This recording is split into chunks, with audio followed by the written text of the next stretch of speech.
2019 में आ जाए तो अब यहाँ से चीजें धीरे धीरे करके बदलने लगती है, क्योंकि इसी साल 11 अप्रैल को हमारे देश में आम चुनाव भी हुए थे। लेकिन दोस्तों यहाँ पर इसके ठीक 6 दिन पहले देश के प्रधानमंत्री नरेंद्र मोदी जी की एक बायोपिक फिल्म रिलीज होती है और आई एम श्योर आप सभी लोगों ने देखी भी होगी। फिर इसके अलावा ये एक और नवाजुद्दीन सिद्दीकी की ठाकरे मूवी थी, जहाँ शिवसेना के नेता बाला साहेब ठाकरे को पूरी पिक्चर में एक आदर्श क्रांतिकारी और लड़ाकू नेता के तौर पर दिखाया गया था।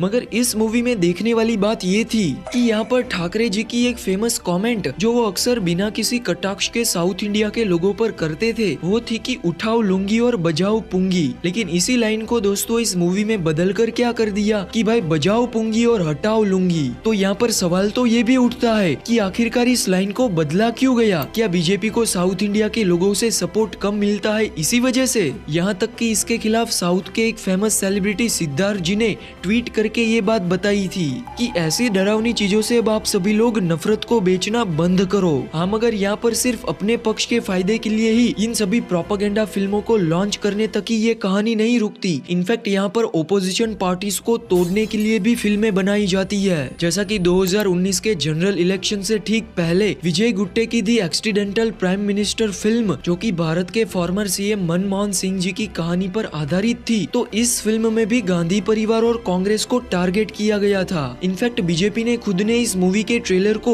27 दिसंबर 2018 को ट्वीट करके बताया था कि ये कहानी रोचक है कि कैसे एक परिवार ने 10 वर्षों तक देश को बंधक बनाया और डॉक्टर सिंह तो तब तक के लिए ही कुर्सी पर बने रहे जब तक कि उनके उत्तराधिकारी यानी कि गांधी परिवार तैयार नहीं हो गया। फिर इसके अलावा राहुल गांधी पर आधारित माय नेम इज रागा और विवेक अग्निहोत्री की ताशकंद फाइल जैसी कुछ फिल्मों ने सीधा सीधा विपक्षी दलों को अपना निशाना बनाया था। मगर दोस्तों आज इसी सिनेमा के हालात इस आने वाले इलेक्शन से पहले बद से बदतर हो गए हैं, क्योंकि जनवरी 2021 के बाद से रिलीज हुई कश्मीर फाइल से लेकर केरला स्टोरी जैसी कुछ फिल्मों ने सेंट्रल गवर्नमेंट के एजेंडों को कहीं ना कहीं फुलफिल करने की कोशिशें की है। मगर अब इलेक्शन से पहले मानो कि इन फिल्मों की एक लंबी सी लाइन लग चुकी है। फॉर एग्जाम्पल ये रणदीप हुड्डा की स्वतंत्र वीर सावरकर जो भी हाल ही में सिनेमा घरों में रिलीज हुई थी, तो इस फिल्म के प्रोड्यूसर में भी एक आनंद पंडित नाम के व्यक्ति है जो कि पिछले 30 वर्षों से एक एक्टिव बीजेपी पॉलिटिशियंस के तौर पर काम कर रहा है। इसके बाद मैं अटल हूँ, ये तो हमारे भारत के एक महान प्रधानमंत्री श्री अटल बिहारी वाजपेयी की जीवनी पर आधारित फिल्म थी। मगर इसके बावजूद इस फिल्म के निर्माताओं में से एक संदीप सिंह भी है, जिनके आज बीजेपी के साथ एक अच्छे रिलेशन होने के साथ ही 2020 में इनके ऊपर ड्रग्स के एलिगेशंस लगाए गए थे।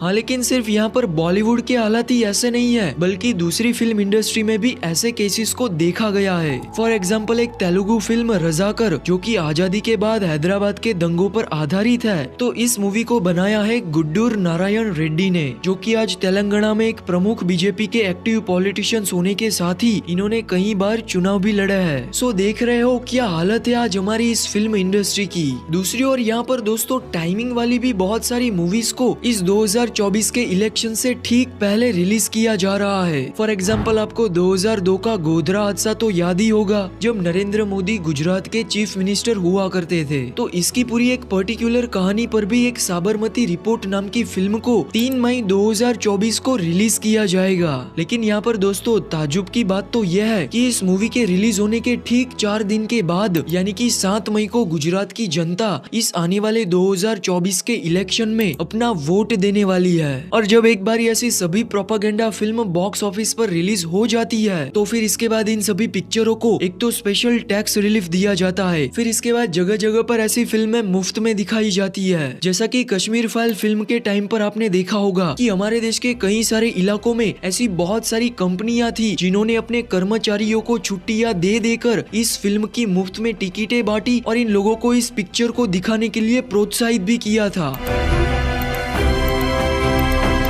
तो यहाँ पर जरा मुझे बताओ कि खुद के ही एम्प्लॉयज को मुफ्त में टिकटें बांटकर उनको स्पेशल छुट्टियां देकर आखिरकार इन सभी कंपनियों का कौन सा फायदा हो रहा है। हाँ, मगर यहाँ पर इन दोनों तरीकों के प्रचार को करने के बाद तीसरे तरीके में ये सभी पॉलिटिशियंस ही अपने सभी सोशल मीडिया प्लेटफॉर्म और जो ये सभी लोग चुनावी रैलियां करते हैं उसमें इन पिक्चरों को प्रमोट करते हैं। और इसका लेटेस्ट एग्जाम्पल तो अभी हाल ही की आर्टिकल 370 मूवी थी, जहाँ जम्मू कश्मीर के मौलाना आजाद स्टेडियम में एक सार्वजनिक रैली रैली को संबोधित करते हुए देश के प्रधानमंत्री नरेंद्र मोदी कहते हैं कि मैंने सुना है कि शायद इस सप्ताह अनुच्छेद 370 पर एक फिल्म रिलीज होने वाली है। मुझे नहीं पता कि फिल्म किस बारे में है, लेकिन मैंने कल देखा कि इस आर्टिकल 370 पर एक फिल्म आ रही है। तो अच्छा, इस फिल्म के जरिए लोगों को सही जानकारी मिल सकेगी। लेकिन यहाँ पर ग्राउंड रियलिटी क्या है दोस्तों, कि ये सभी की सभी फिल्में जो एक्चुअल फैक्ट्स होता है, जो एक्चुअल कहानियां होती है, उन सभी फैक्चुअल चीजों को तोड़ मरोड़ कर उसके ऊपर थोड़ा एक्शन, कॉमेडी और सस्पेंस का मिर्च मसाला छिड़क कर एक परफेक्ट ब्लॉकबस्टर मूवी को जनता के सामने दिखाया जाता है। और इन सभी चीजों से लोग इस लेवल के इन्फ्लुएंस हो जाता है कि फिल्म के पूरे होने के बाद ही लोग थिएटर में तोड़फोड़ करने लगता है, या फिर इन्हीं मूवी थिएटर्स में पटाखे या फिर प्रोटेस्ट करने लगता है। लेकिन क्या यहाँ पर किसी ने ये बात को नोट किया कि इस इलेक्शन के टाइम पर ऐसी प्रोपेगेंडिक डाइवर्जनेटिव मूवीज के सामने शाहरुख खान की जवान जैसी फिल्में भी रिलीज होती है, जिसमें सरकार के करप्शन, आज के भारत के किसानों की कंडीशन, आज के हमारे देश की मेडिकल कंडीशन, और मूवी के आखिर में तो एक सही और सच्चे कैंडिडेट को चुन के उनको वोट देने के लिए लोगों में अवेयरनेस जैसी कुछ बुनियादी चीजों को इस मूवी में उठाया गया था। मगर इसका रिजल्ट क्या निकला? एक भी पॉलिटिशियंस ने इस मूवी के बारे में बात करना तो छोड़ो, बल्कि इसका नाम तक जनता के सामने नहीं लिया था। ऊपर से इसके खिलाफ बॉयकॉट जवान, और शाहरुख खान तो एक एंटी हिंदू है। इस तरीके के ट्रेंड्स को चलाया गया था। और ये इकलौती ऐसी फिल्म नहीं थी, बल्कि अनुभव सिन्हा की 2023 में रिलीज हुई फिल्म भीड़ ने भी कोविड-19 के पहले लॉकडाउन के दौरान भारत के लोगों की कठिनाइयों और गवर्नमेंट की क्रिटिकल कंडीशन को दिखाया था। मगर इसको भी लेकर कहीं पे भी सपोर्ट या फिर टैक्स रिलीफ नहीं दिया गया था। और रियलिटी में दोस्तों ऐसी फिल्मों की ही प्रायोरिटी सबसे ज्यादा होनी चाहिए जो देश की सरकार के खिलाफ सवाल खड़े कर सके। लेकिन यहाँ पर लोग ऐसी फिल्मों को एक एंटरटेनमेंट पर्पस के तौर पर देखकर उसको छोड़ देते हैं। जिस फिल्म को देखने के बाद हम लोगों को एक्चुअल जागरूक होना चाहिए, उस फिल्म के यहाँ पर कोई मायने नहीं रहते। और इसीलिए मैं यहाँ पर आप सभी लोगों को एक ही बात कहना चाहूंगा कि इस आने वाले 2024 के इलेक्शन में आप इन फिल्मों के सपोर्टर या फिर इनमें दिखाए गए हिंदू मुस्लिम के दंगे, फिर इंडिया पाकिस्तान के एक्शंस, या फिर किसी भी तरीके के धर्मों और जाति के दंगों को जो ऐसी चुनावी प्रचार टाइप मूवीज में दिखाया जाता है, एटलीस्ट इन सभी चीजों से दूर रहकर सिर्फ और सिर्फ हमारे देश के हित के लिए ही वोट दीजिएगा। और हाँ, जाते जाते चैनल को सब्सक्राइब करके इस पूरे मुद्दे पर आप सभी लोग भी अपना ओपिनियन मुझे कमेंट्स में बताना जरूर। लेकिन तब तक के लिए मिलता है अगले विजुअल में। Good bye.